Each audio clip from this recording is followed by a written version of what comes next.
Now that is One World Trade Center, also known as the Freedom Tower. Today we're going to be creating a scale model of the solar system using One World Trade Center as our most important object in the solar system, which is the sun. It's 1,776 feet tall, and the sun in diameter is 864,337 miles long.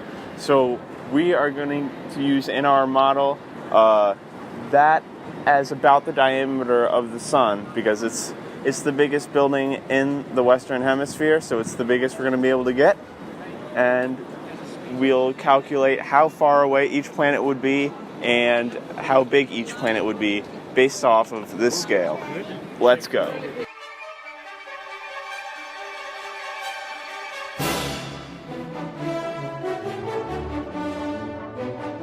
First off, we've got Mercury. In real life, Mercury is a little less than 36 million miles away from the Sun, but in our model it's only 14 miles away, which puts it right inside Van Cortlandt Park. Instead of being over 3,000 miles in diameter, it'll instead be about 6 feet, about the height of that man.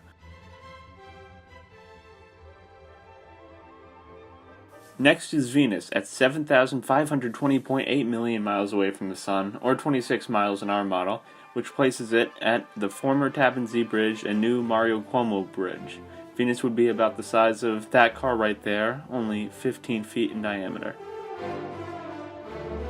Of course, our next planet is our home, Earth. We're about 93 million miles away from the Sun, which makes for about 36 miles away from the World Trade Center.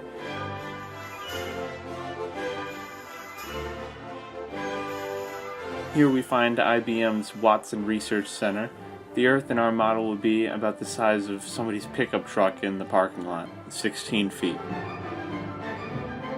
We now visit Mars, 141.6 million miles from the Sun, or 55 miles from the World Trade Center. Mars would be in orbit near Stewart International Airport, where Norwegian Air flies for some reason, and would only be about 9 feet tall, the size of an elephant. Now we start to venture much further away as we reach the outer planets. We pass through the capital region, aka the asteroid belt in our model, and end up in Lake George, 188 miles from the World Trade Center, where Jupiter is located.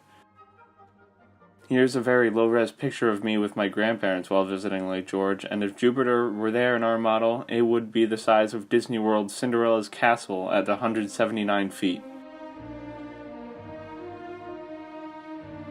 We get even further away with our next stop, Saturn.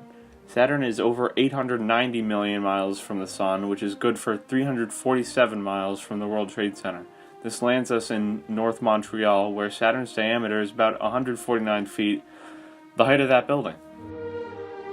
Next up is Uranus, which reaches 1.784 billion miles from the Sun. In our model, that's 694 miles from the center, which lands us in the middle of nowhere in Canada, so we'll have to look west.